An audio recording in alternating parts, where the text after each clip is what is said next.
El siguiente programa no contiene escenas de sexo ni violencia. Para los menores se recomienda la compañía de padres o adultos responsables.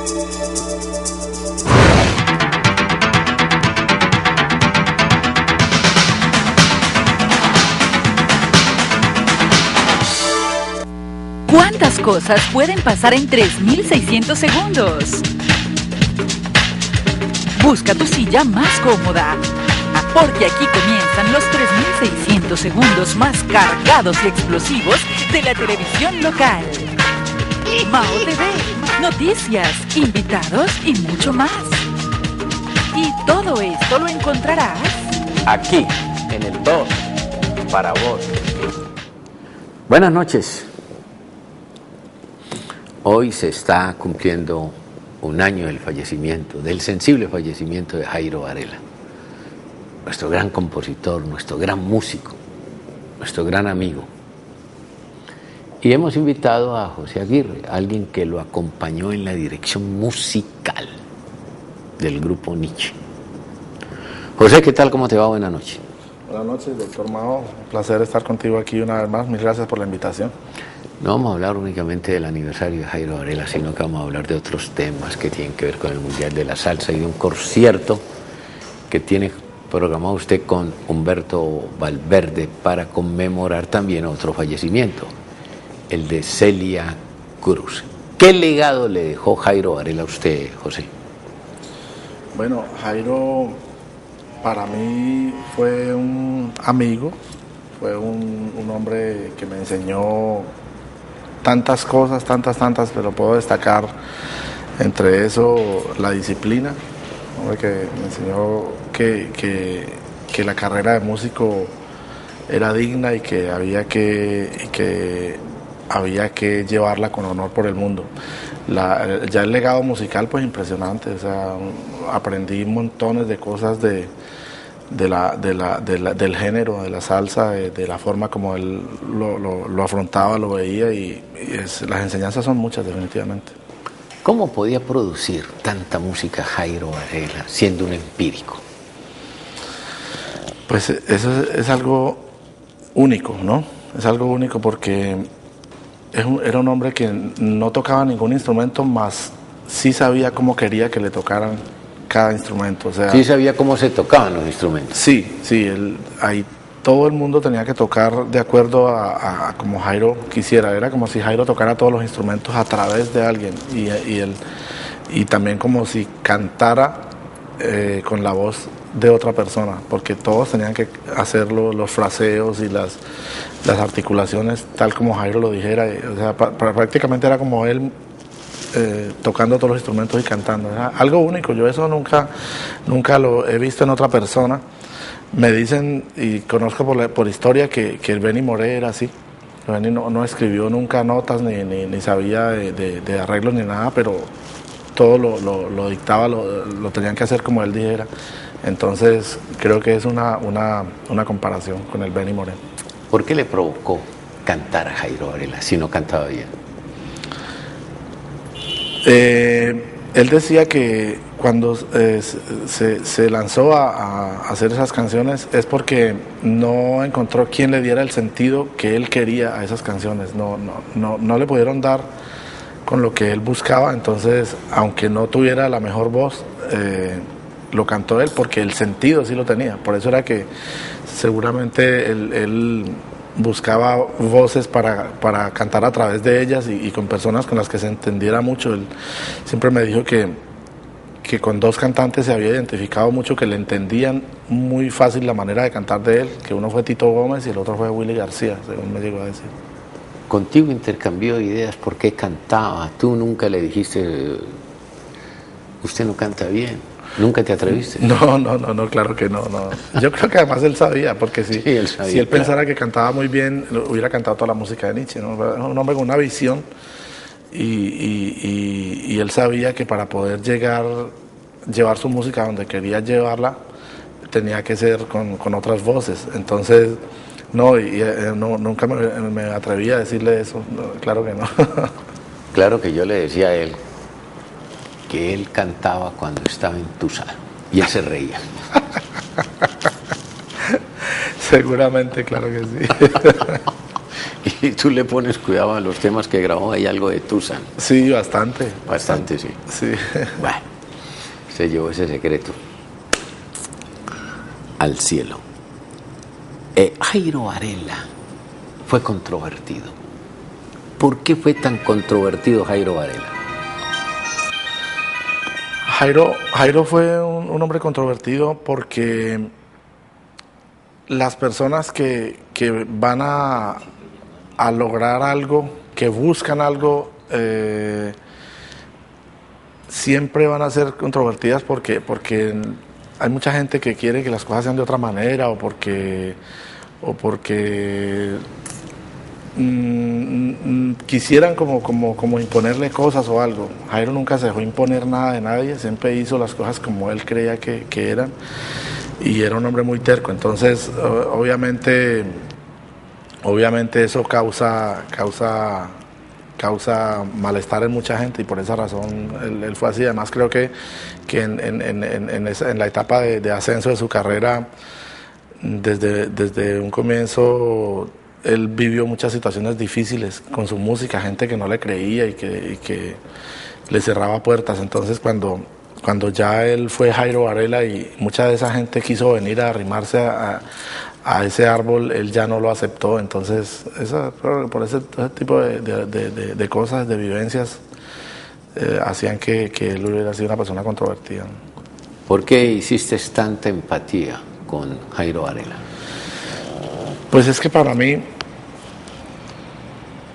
cuando llegué a conocer a Jairo, para mí fue ya un logro, porque yo admiré a Jairo demasiado, era mi ídolo. Entonces cuando tuve la oportunidad de estrechar su mano, para mí ya fue un premio. Después que él viera mi trabajo y me llamara a dirigir el grupo Nietzsche, a hacer arreglos con él, a trabajar con él. Yo hice 11 producciones en total, en las que estoy como trompetista, arreglista. Era trabajar al lado de la persona que más admiré siempre, entonces eso era muy importante. Ahora, mi forma de ser siempre ha sido de respeto con las personas y de ganarme los espacios con mi trabajo, no con ningún otro tipo de situaciones. Entonces, ahí había mucha gente que estaba en otro plan. Por ejemplo, Jairo se ponía un cigarro en la boca y le salían 4 o 5 candelas a prendérselo, o él decía tengo sed y llegaban 4 gaseosas, 4. Entonces había mucha gente que como que pensaba que esa era la forma de llegarle a Jairo, y a Dios gracias, yo siempre me gané el puesto con el talento y con el respeto. Pero con Jairo en un comienzo hablábamos estrictamente de la cuestión del trabajo. Pasábamos mucho tiempo juntos, porque en ese tiempo casi que era un año haciendo un álbum, más o menos un año, en el que estábamos haciendo arreglos todo el tiempo. Nos veíamos todos los días de 8 de la mañana a 7, 8 de la noche, a veces hasta más.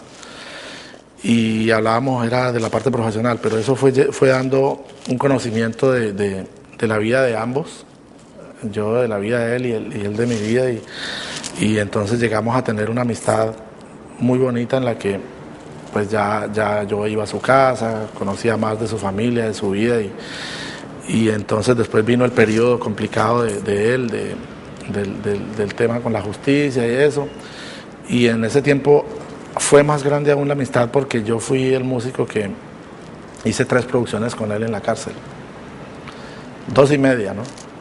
A prueba de fuego, señales de humo y parte de A golpe de folclore.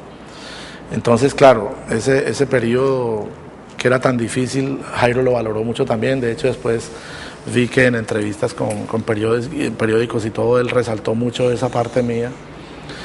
Y creo además que de los tantos músicos que pasaron por el grupo Nietzsche, yo era como el único que seguía teniendo un contacto con Jairo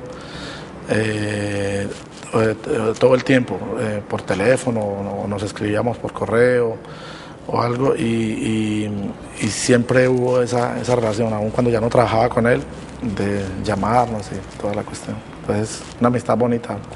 Él ¿él intercambiaba ideas contigo o esto va así? Habían temas que él llegaba con el arreglo en la cabeza totalmente. Únicamente en la cabeza, nada escrito. Nada escrito porque él no escribía partituras. Yo hablo del arreglo, ¿no? O sea, sí. Obviamente la letra casi siempre traía el tema listo, otras veces traía ideas y entonces de pronto él necesitaba algún tipo de argumento armónico, algo que él no tenía, porque él no tocaba ningún instrumento armónico tampoco. Entonces, José, estoy aquí en este tema, necesito hacer esta otra parte, pero no sé para dónde agarro. Entonces yo le daba algún argumento armónico en el piano o en la guitarra. Ah, ok, eso me gusta. Ah, ya, listo, por aquí me voy. Entonces ya seguía desarrollando su canción. Cosas como esas. Y en cuanto a los arreglos, él tenía ya la idea generalmente, pero cuando algo se le enredaba que no podía definir algo o necesitaba algo que ya era de estructura musical, entonces hazme eso ahí por favor, defíneme eso con una armonía bien chévere, y entonces ya uno entraba como a complementarle la parte de él. Uno era como un complemento general, lo que suena del grupo Nietzsche suena como suena y en todas las etapas es porque era él, independientemente de quién fuera el que estuviera a su lado escribiéndole las ideas y armonizando y orquestando eso. ¿Cuál fue el tema que habló contigo, que intercambió contigo, que tú le hiciste esas ayudas que él te pidió, que de entrada te dijo, este va a ser un éxito?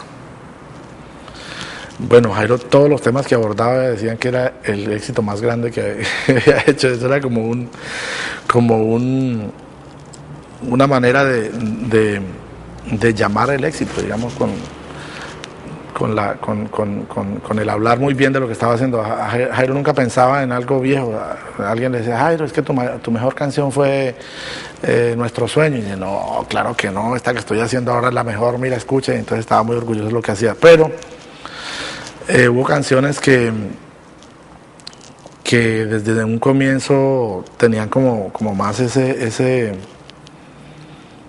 esa visión, digamos. Por ejemplo, cuando hicimos Gotas de Lluvia, fue una canción que era importante para él, además porque era un tipo de composición diferente al que él venía haciendo de años atrás, un tipo de composición y armonía también diferente.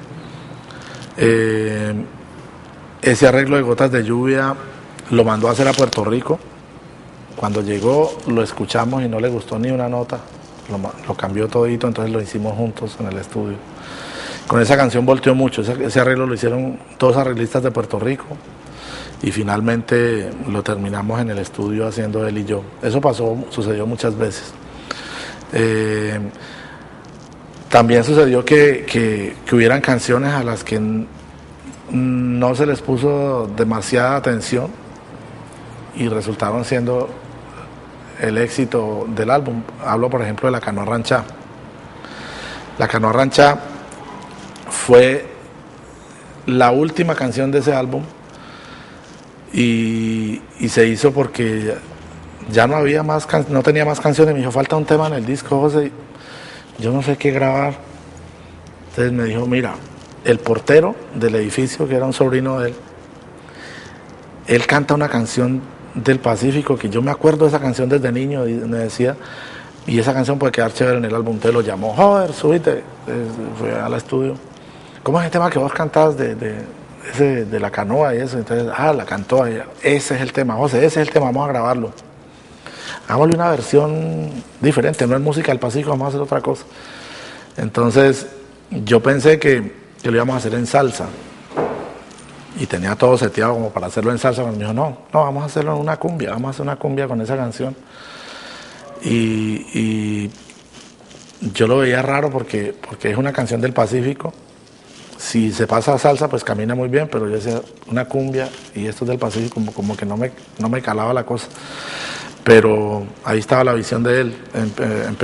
Soltamos un clic en la consola y él empezó a decir ideas. Entonces él empezó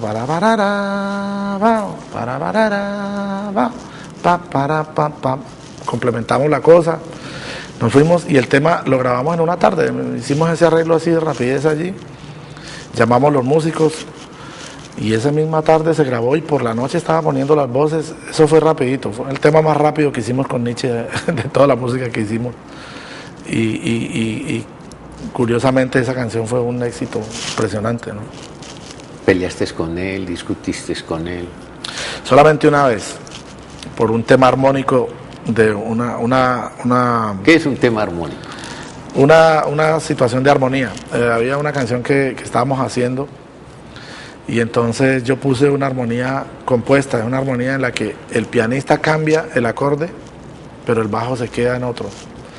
Entonces eso a él le sonó raro. Entonces él paró la grabación. Dijo, José, ese acorde está malo. Entonces yo le dije, no, maestro, el acorde está bien.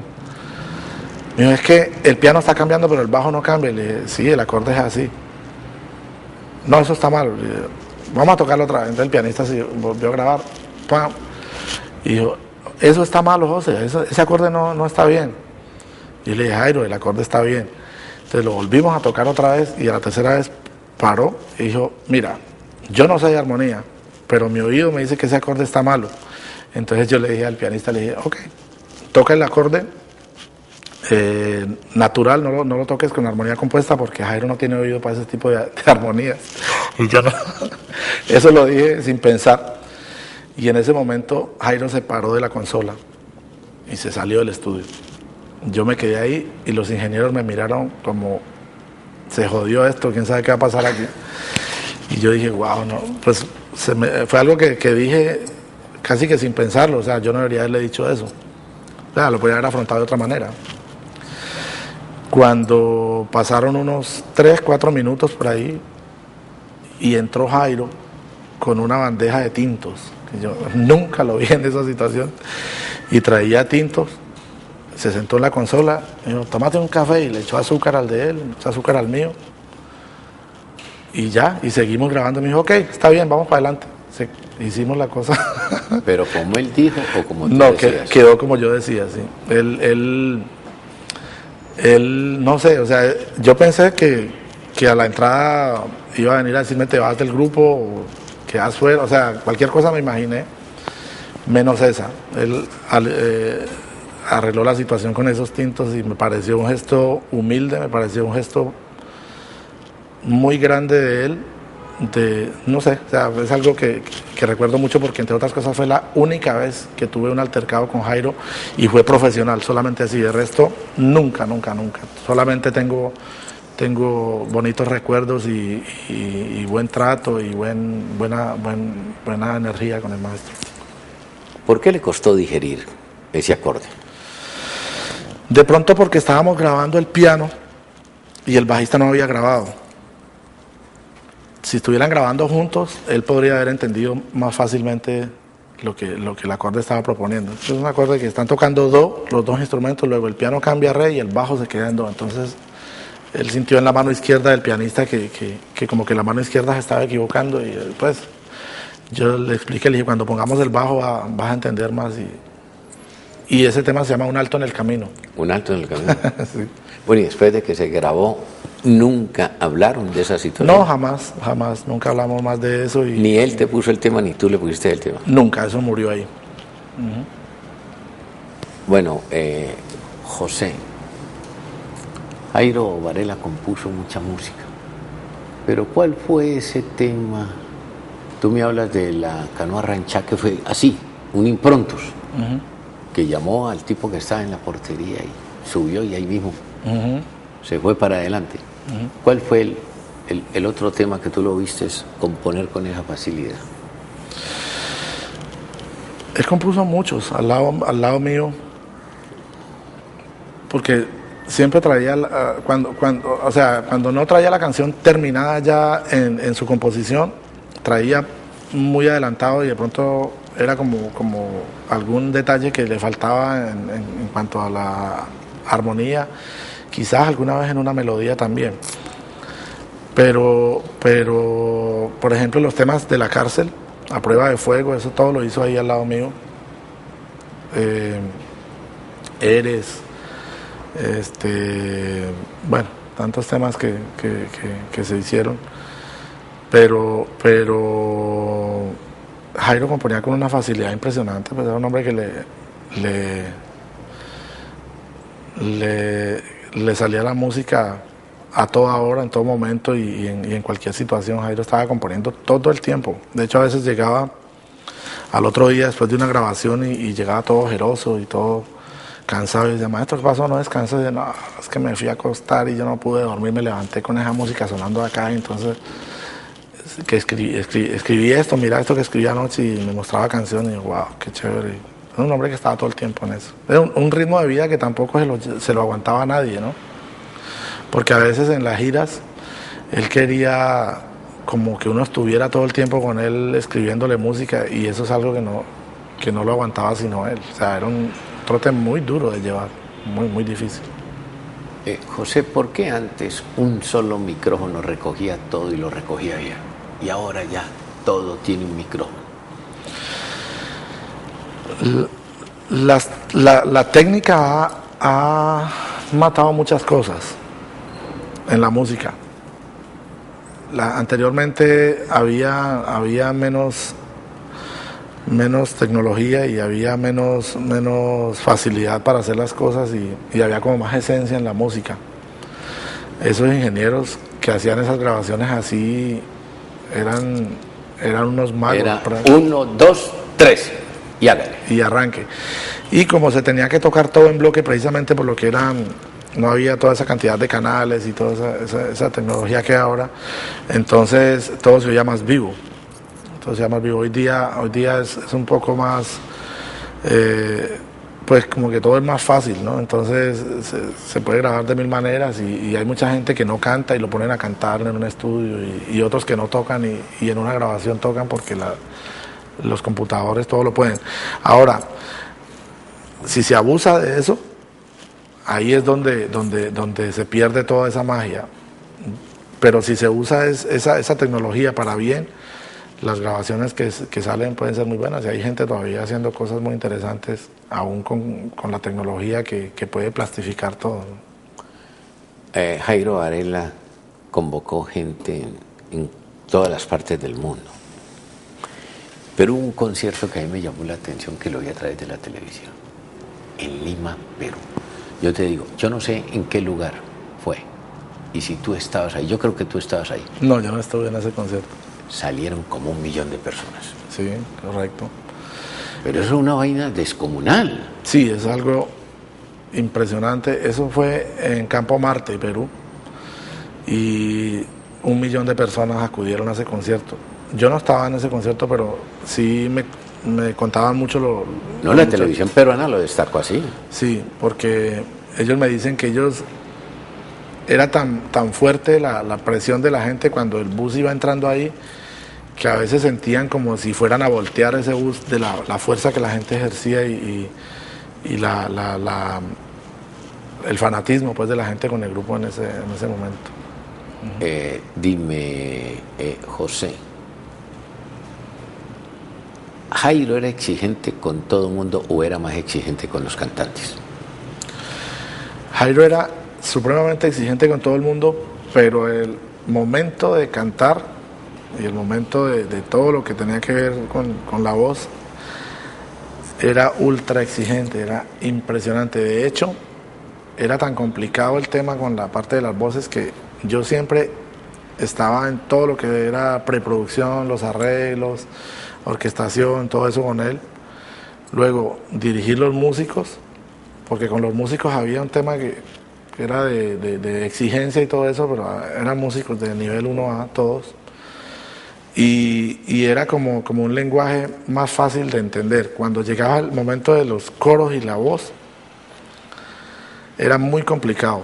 Yo, cuando ya dirigía los coros, que se iba a quedar con los cantantes, yo generalmente me iba porque la situación para dirigir la voz era un poco compleja. Y él, yo creo que de pronto en esa avidez de él cantar Entonces trataba de que el cantante siempre interpretara eso como él lo sentía, no como lo sentía el cantante, sino como él lo sentía, y habían unos que no le entendían fácilmente ese lenguaje. Entonces era bien complicado y yo generalmente me iba. ¿Por qué te ibas? Me iba porque era un ambiente un poco tenso. Cuando él se ponía y el cantante no le entendía lo que él quería, entonces él se exasperaba y muchas veces habían situaciones difíciles. Entonces, eso a mí me parecía un poco complicado y entonces yo casi que terminaba mi labor al terminar de dirigir los músicos y todo eso. Ya el área de cantantes, él no me necesitaba para nada, aunque él siempre me decía, quédate, José, para que me ayudes con esto, pero realmente él no me necesitaba y ese era un tema de él con los cantantes y quedarse a mí nunca me gustó. Estuve muchas veces allí en momentos como por apoyarlo y estar ahí, pero realmente no era un momento chévere. La grabación era muy complicado y sobre todo con algunos cantantes fue más difícil que con otros. Tú hablas de lo difícil que fue Jairo con los cantantes. ¿Hizo llorar a alguno? Sí, llorar y más de uno salirse del estudio frustrado. ¿El que se iba no volvía o sí lo aceptaba después? No, o sea, salirse del estudio en algún momento ya de desesperación o algo, pero no era porque lo echara en un momento de una grabación, no, nunca eso sucedió. Pero sí, claro, frustración y dificultad para entenderle las cosas a él. Era bien difícil, esa área de las voces era muy complicado. Con uno más que con otro, ¿no? Jairo fue entonces un cantante frustrado. Totalmente, claro que sí. Pero dime, cuando él estaba con los cantantes y él les decía, necesito este tono, el cantante se acomodaba al tono de Jairo Varela o el cantante producía el tono que requería la canción. No, todo era lo que Jairo dijera. Habían dos situaciones en las que él era muy enfático. La afinación y el fraseo. El fraseo, la forma de frasear, yo creo que en el fraseo era donde más trabajaba en eso, porque incluso pueden haber muchas cosas que no hubieran quedado tan afinadas, pero tenían el sentido, el fraseo y la dicción. Entonces decía una fuente inagotable de agua fresca, entonces no diga fresca, diga fresca, o sea, y ahí podía pasar una hora explicándole al tipo, no, así no, eso es delicado. Él tenía como ese gusto para sentir la forma de frasear algo y de pronunciarlo. Era muy enfático en eso. Y entonces algún día alguien le dijo, maestro, pero es que usted es el que sabe cómo se canta la salsa. Y me dijo, no, es que yo no te estoy pidiendo que cantes salsa, te estoy pidiendo que cantes. Cantar es una sola cosa. Y él hablaba de los grandes cantantes siempre. Cantar, ¿no? Salsa o lo que quiera que sea, tienes que cantar, eso es cantar. Aquí no estamos hablando de cantar salsa. Eso me llamó la atención porque verdaderamente así es. O sea, en ese momento no estaba pidiendo algo de swing o algo, lo que estaba pidiendo era pronunciación, de cómo afrontar una frase o una palabra para que se exprese como debe ser y la gente lo sienta.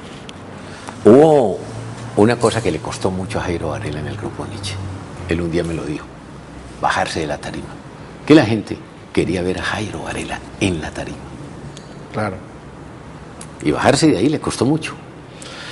Claro, porque él dejó de asistir a los conciertos en el momento en que más la gente lo estaba pidiendo. Yo creo que eso obedece inicialmente obedece a una situación, y fue su miedo a los aviones, ¿no? Ese terror que le empezó a Jairo a montarse en los aviones y estar ya sentado en el vuelo y cuando van a cerrar la puerta decir, espere, yo me bajo, y se bajaba, ¿no? Eso es en mucha parte de eso, digo yo.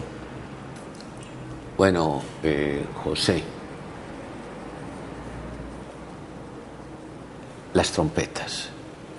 Meterle las trompetas al grupo Nietzsche fue un legado de la Sonora Matancera para Jairo. Sí, definitivamente. Jairo tenía muchas cosas de la Matancera y una de ellas era el piano. El de Lino Frías. Él hablaba de Lino Frías todo el tiempo, y todos los pianistas que grabaron con Nietzsche en vida de Jairo saben que tenían que oír a Lino Frías y estudiar los tumbados de él, porque Jairo tenía muy claro esa parte por el swing y el orden al tocar, las estructuras de una parte a otra, de cuadrar los tumbados. Eso son cosas que se han ido perdiendo. Hoy día, como la gente tiene como más conocimiento y más cosas de música y eso, entonces todo el mundo sabe cómo tiene que tocar una parte y otra, pero casi nadie se sienta a estructurar. Es que esta sección de coro la vamos a tocar en este tumbado, esta sección del mambo la vamos a hacer en este otro tumbado, y esta la vamos a hacer así. Jairo era súper estricto en eso, súper estricto, y ahí radica el swing de las producciones. Respecto a las trompetas, claro, ese legado matancero en la música de Jairo es evidente. Uno oye Caliají, oye muchas canciones de Nietzsche y evidentemente está plasmado ahí todo ese legado que él recibió. Vamos a la primera parada de comerciales y estaremos de nuevo dialogando con José Aguirre, productor musical, fue por muchos años director musical del grupo Nietzsche.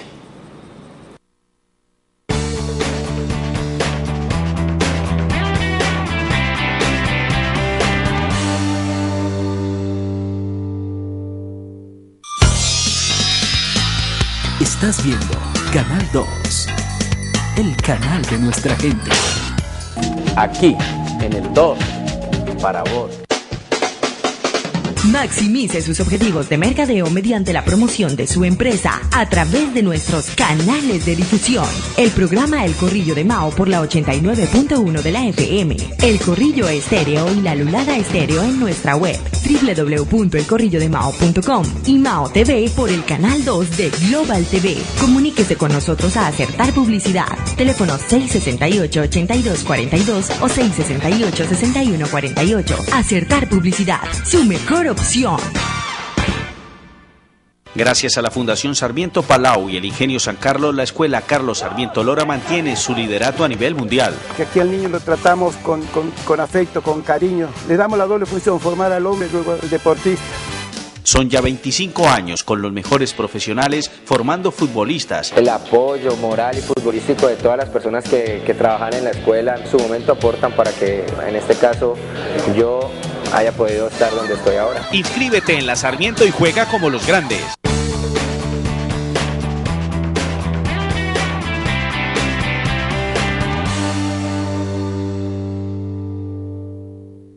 Aquí, en el 2, para vos.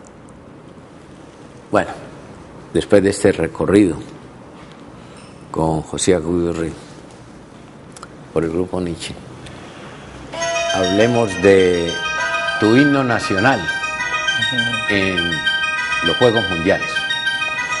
¿Cómo fue? Bueno, surgió la idea de hacer algo diferente con el himno nacional. Pues eso siempre ha sido tocado por una banda o una sinfónica o algo, y hace un tiempo para acá se viene haciendo con cantantes solistas. Esta vez surgió la idea de hacerlo con la trompeta, y me llamaron de Corfecali a pedirme que enviara un muestreo de cómo se oiría el himno nacional en trompeta. Entonces yo me metí al estudio. ¿La primera vez que se hace eso? Sí, porque siempre ha sido interpretado por la banda de la Fuerza Aérea o por la Sinfónica. De un tiempo para acá se ha puesto de moda que un cantante lo haga un solista, a capela. Esta vez surgió la idea con la trompeta y entonces me llamaron que mandara un muestreo de cómo se oiría el himno nacional solo con la trompeta. Y ¿quién te pidió eso? Corfecali. Corfecali. Sí. Esa muchacha trabaja bien, ¿no? Trabaja muy bien. Yo estoy... ¿Adriana Latorre? Luz Adriana Latorre, sí. Está trabajando muy bien. Creo que trae cosas muy interesantes. Corfecali, una mujer ordenada y con mucha visión y mucho tacto. Entonces, yo grabé en mi estudio el himno nacional así, yo estaba haciendo otra cosa y lo grabé acá, la trompeta sola, lo envié y a mí mismo me sorprendió porque dije, qué bonito se oye, tiene algo bonito el sonido de la trompeta. ¿Y algo sola, distinto? Sin ningún acompañamiento. Entonces lo envié, gustó muchísimo y entonces hicimos el contrato y salí a tocarlo en el estadio. Fue algo nuevo para mí porque pues, yo me paraba en muchos escenarios grandes y estadios y todo eso, pero nunca solo, o sea, siempre con una banda o con un concierto con un equipo de gente, pero solo no, y confieso que cuando salí y vi ese estadio como estaba de lleno y se sabía que era transmisión internacional y todo eso, eso es un poco... ¿Te temblaron las corvas? Oh, mucho. Entonces, me sorprendió también, doctor, que cuando el himno lo canta un solista, un cantante, la gente se queda escuchándolo, ¿verdad? Cómo lo canta. Cuando la gente oyó la melodía en la trompeta, la gente me siguió de una. Sí, y para mí fue muy bonito. Estadio. Todo el estadio impresionante. Y el final fue algo muy bonito, como apoteósico. Me gustó mucho como la gente sintió el himno y eso fue muy chévere. Además, que estaba ese fervor pues del caleño y el orgullo con los Juegos Mundiales y toda la cosa. Entonces, eso fue muy bonito. Para mí fue una experiencia nueva. Y he recibido toda clase de comentarios buenos a raíz de esto, entonces pues fue una experiencia muy bonita para mí. Además con las ganas que cantó el público ese himno, ¿no? Con el alma cantó toda la alma, sí. Con el alma. Yo empecé a tocarlo y yo lo empecé un poco rápido. Cuando vi que la gente empezó a cantar y como la respuesta del audio del estadio es tarde, entonces yo empecé a hacerlo más lento y eso hizo también como que la gente lo sintiera más, no sé, fue algo muy bonito. Me gustó mucho porque fue una experiencia diferente a la apertura, cuando hicimos la apertura en la cual yo hice toda la parte de arreglos de la Big Band que sonó allí. Eso fueron dos experiencias muy, muy, muy enriquecedoras para mí.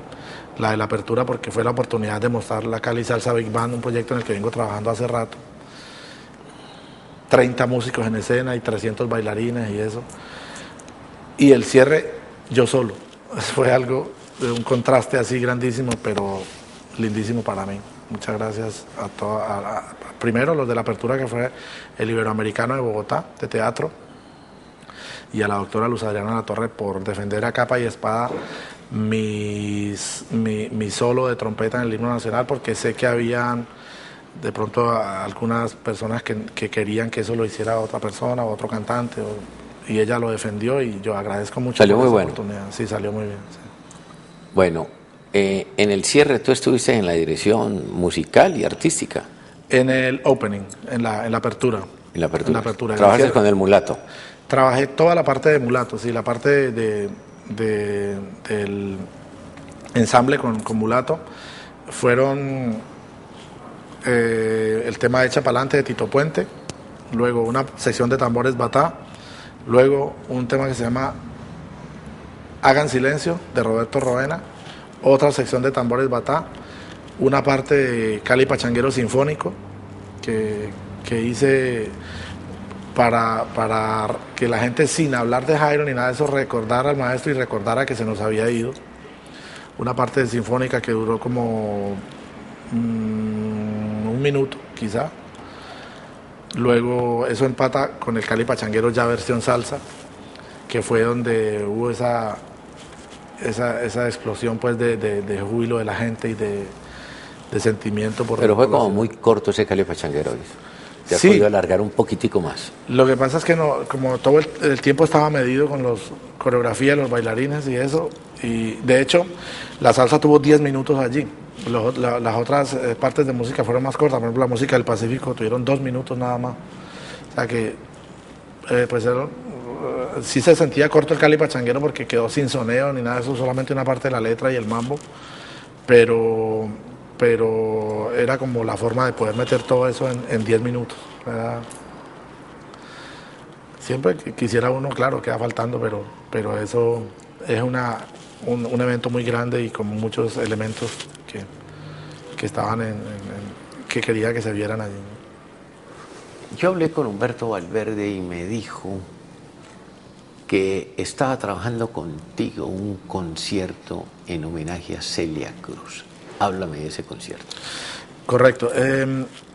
Humberto, como todos lo saben y pues, que no sepa, se lo decimos, es el biógrafo de Celia Cruz, persona que fue amigo personal de ella. Y en vista de que se está cumpliendo el 10º aniversario de la muerte de Celia, entonces él propuso a la Secretaría de Cultura que en el marco del Festival Mundial de Salsa este año se hiciera un concierto en homenaje a Celia Cruz. La Secretaría de Cultura le gustó la idea y Humberto me propuso que yo fuera el productor musical, el director del proyecto. Entonces yo gustosamente acepté. En un comienzo la idea era hacerlo en 2 formatos. Un formato con 2 trompetas, como fue Sonora Matancera, ella grabó con Matancera y con Pacheco después, que también fue trompetas. Y otro formato ya un poco más de como lo que ella hizo con Puente y con Willy Colón y eso, que era ya con trombones, una banda más grande. Eso empecé a hacerlo de esa manera, pero cuando empecé a hacer los arreglos de Matancera, dije, chévere, si vamos a hacer el homenaje a Celia, orquestarlo todo, incluso los temas de Matancera, ponerle trombones y hacer una orquestación más grande.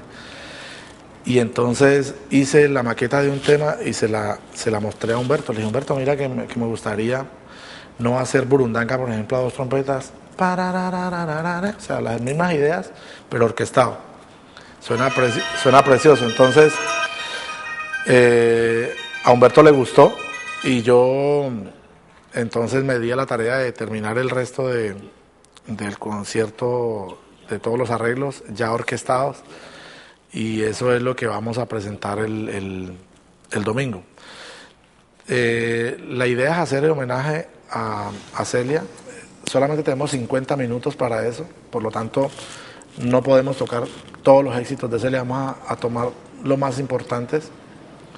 Y algo de destacar es que no es un concierto donde se va a imitar a Celia Cruz, no llamamos a ninguna persona que sea imitador de Celia Cruz, ni nada de eso, porque yo sería el primero en decir no si fuera una situación así.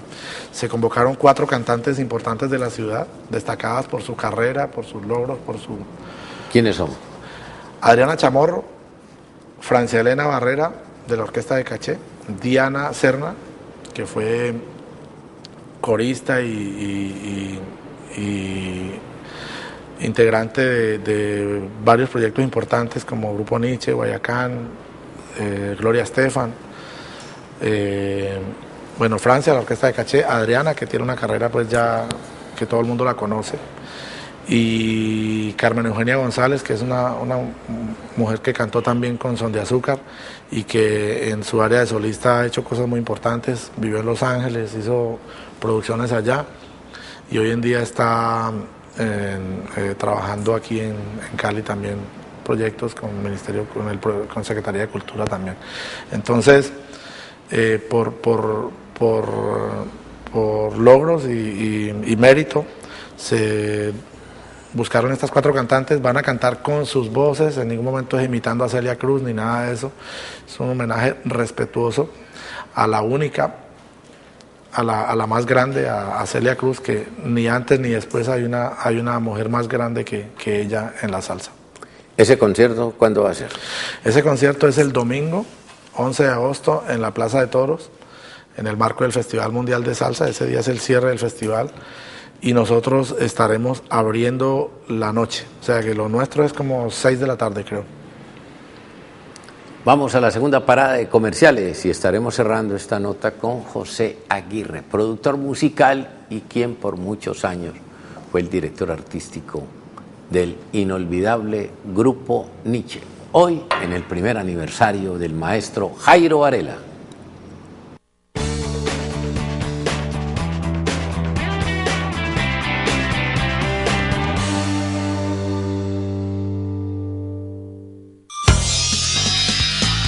Estás viendo Canal 2, el canal de nuestra gente. Aquí, en el 2, para vos.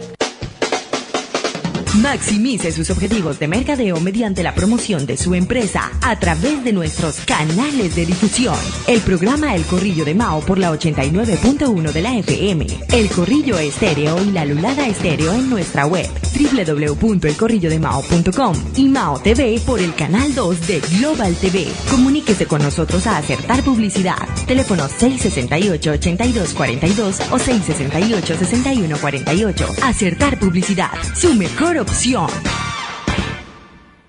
Gracias a la Fundación Sarmiento Palau y el Ingenio San Carlos, la Escuela Carlos Sarmiento Lora mantiene su liderato a nivel mundial. Que aquí al niño lo tratamos con afecto, con cariño. Le damos la doble función, formar al hombre y luego al deportista. Son ya 25 años con los mejores profesionales formando futbolistas. El apoyo moral y futbolístico de todas las personas que trabajan en la escuela en su momento aportan para que en este caso yo haya podido estar donde estoy ahora. Inscríbete en la Sarmiento y juega como los grandes.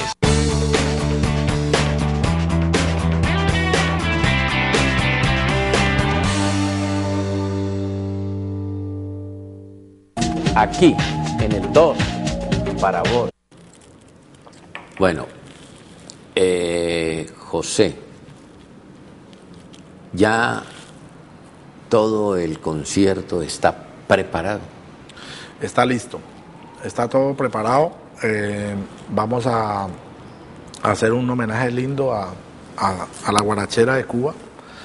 Vamos a hacer un concierto con sus mejores canciones en un formato orquestal muy bonito y creo que a la gente le va a gustar mucho. Son 50 minutos seguidos sin ninguna interrupción que vamos a recordar a Celia Cruz y su legado musical también. Dime, José, ¿cómo está caminando el Festival Mundial de la Salsa? Bueno, yo creo que cada vez va caminando mejor. Yo estuve en un conversatorio el día de ayer. Había buena gente, había mucha gente opinando. ¿Qué consistió el conversatorio? Era homenaje a Mulato. Y Swing entonces, latino. Swing latino, sí. Homenaje a Mulato. Entonces hablamos de muchas cosas allí. Hablamos de este proyecto en el que ando ahorita, que se llama Cali Salsa Big Band, en el que se pretende... ¿Qué consiste ese proyecto? Es un proyecto que hace más o menos unos 8 meses empecé. Consiste en juntar los músicos más importantes de la ciudad, los cantantes más importantes de la ciudad y los bailarines más importantes para hacer un solo, hablar como unidad, porque siempre en la salsa aquí ha sido como islas, el Grupo Nietzsche allá, Guayacán allá, Andrés Biafara allá, Jorge Herrera por aquí con la misma gente, por allí. Entonces, tenemos que hablar como capital mundial de la salsa. Cuando la salsa era en Nueva York, se sacaron proyectos así como Fania All Star, como Combinación Perfecta. En Puerto Rico se ha hecho Descarga Boricua, Puerto Rico All Star, MP All Star, Puerto Rican Master y así mismo varios proyectos. Y Cali nunca lo ha hecho. Cali ha hablado por separado y ha sentado, ha puesto un nombre alto en la industria, en la música salsa a nivel mundial, pero nunca se ha hecho como un solo nombre. Entonces yo puse esa Cali Salsa Big Band y la oportunidad... ¿Por qué ese nombre, José? Porque el formato de Big Band me gusta. Salsa porque son las estrellas de la salsa de Cali. Entonces por eso me gustó ese nombre. La oportunidad de mostrar más o menos de lo que se trata fue en los Juegos Mundiales, en la apertura de los Juegos, que estaban 30 músicos de los que yo quiero convocar para el proyecto. Y ya en sí la producción que quiero hacer es llamando por lo menos 10 cantantes de los más importantes de la ciudad, los más importantes, para hacer un trabajo en DVD y un trabajo en grabación de audio también. Es un proyecto muy bonito que sería casi como una especie de documental de lo que está pasando aquí, que nunca se ha hecho y que lo pide a gritos la gente de la salsa en el mundo, porque nunca Cali ha hablado como capital mundial de la salsa y eso se necesita hacer. ¿Cuándo aterrizas ese proyecto? Pues de hecho estoy empezando a escribir ya arreglos, hablando con músicos. Ya hablé con Mulato para la parte de los bailarines. Mulato está supremamente contento e interesado en eso. Y a raíz de lo que hicimos en la apertura de los Juegos Mundiales, incluso ya hay empresarios llamándome que cómo hacer para presentar ese proyecto en escenarios grandes como Madison Square Garden, por ejemplo, en Nueva York. Entonces, yo espero llevar a cabo ese proyecto, empezarlo ahora y terminarlo, ojalá antes de un año. Todavía se demora. Sí, porque estoy buscando los recursos para eso, tocando las puertas de la empresa privada para poder llevar a cabo eso, porque es un proyecto grande y no es tan sencillo hacerlo. Pero sí estoy ya en conversaciones de eso y escribiendo la música. Los músicos están expectantes porque como ya hicimos lo de los Juegos Mundiales y se demostró que Cali está para grandes espectáculos, entonces sí hay la viabilidad de poder hacer eso. Entonces hay un ambiente propicio para eso y en eso ando en este momento. Tú la otra vez que te entrevisté me hablaste de un trabajo con Marc Anthony. Sí, el año pasado estuve en un proyecto que se llama Salsa Giants, que apenas salió ahora. Es un proyecto de Sergio George, en el que se juntaron los músicos más importantes y los cantantes más importantes de la salsa. Ahí está Marc Anthony, está Oscar de León, está Nora, la cantante de la Orquesta La Luz, está Alberto el Canario, está Willy Chirino, está Luis Enrique, está, bueno, una gama de artistas y músicos importantes de la salsa. Ese proyecto acaba de salir y está rodando muy bien. Ya tenemos concierto en Puerto Rico, tenemos concierto para Nueva York también, tenemos conciertos en Perú y está empezando a caminar eso. Y aparte de eso, pues trabajé también en el nuevo disco de Marc Anthony. Yo grabé el álbum 3.0 que se acaba de salir al mercado también, que se hizo en la ciudad de Miami este mes que acaba de pasar. Ya acaba de salir ese disco en el que hay una canción que se llama Vivir mi vida, que ya está haciendo hit mundial, esa canción. Entonces, pues yo tengo... ¿Canta Marc Anthony? Sí, el álbum de Marc Anthony, el álbum de él. Ese es diferente al otro donde está él, Marc, con otros cantantes, pero este es el álbum de Marc Anthony en pleno, de su disco, su producción, que hace como unos 8 años no grababa una producción. ¿Qué otras cosas estás haciendo? Estoy trabajando con una disquera que se llama Luz África, con la que estoy haciendo proyectos de world music. Acabamos de hacer un disco en homenaje a Cesárea Évora, que murió también el año pasado, es una de las cantantes más importantes africanas, y hicimos un trabajo póstumo a ella. Yo tuve oportunidad de trabajar en el último disco que ella grabó, y gracias a ese trabajo pues seguí conectado con la disquera Luz África y hago mucho trabajo para artistas africanos. Me llegan proyectos de Ruanda, de Malí, de Senegal, proyectos muy interesantes en los que ando trabajando aquí y en los que me acuerdo mucho de Jairo. Increíble, pero para entrar en contexto de esa música me acuerdo mucho de Jairo por la africanidad de Jairo, la forma como él afrontaba su música y su etnia, y tiene una conexión súper interesante la música del Pacífico, del Chocó, con esa música que me mandan de África. Es impresionante y ahí siento mucho el legado de Jairo. Me acuerdo mucho de Jairo cuando estoy escribiendo arreglos para esas cosas y eso. Pero José, la de Pirnos, ¿cómo un hombre de tu cultura musical se sometió a un empírico como Jairo Varela? Porque era un fenómeno fuera de serie. Sí, claro, por eso. Porque yo creo que por eso fue difícil que a él le creyeran. De pronto por eso en un comienzo seguramente le cerraron muchas puertas y eso porque como era un hombre que no era músico,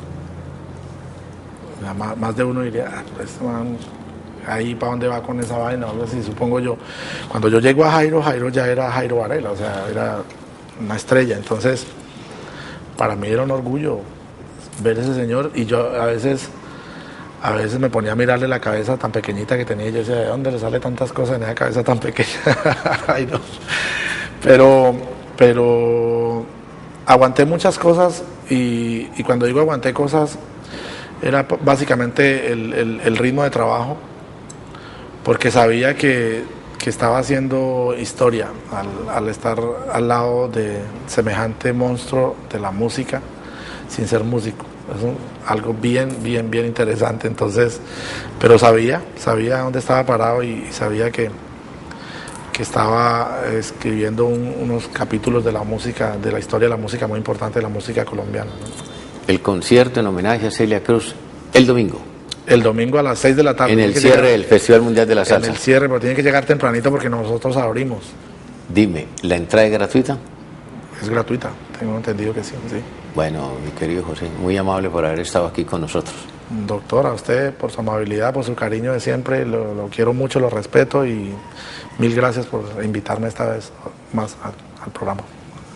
Y a ustedes la invitación muy cordial para que mañana de nuevo estén con nosotros aquí en Mao TV. ¿Cuántas cosas pueden pasar en 3.600 segundos? Busca tu silla más cómoda, porque aquí comienzan los 3.600 segundos más cargados y explosivos de la televisión local. Mao TV, noticias, invitados y mucho más. Y todo esto lo encontrarás aquí, en el 2, para vos.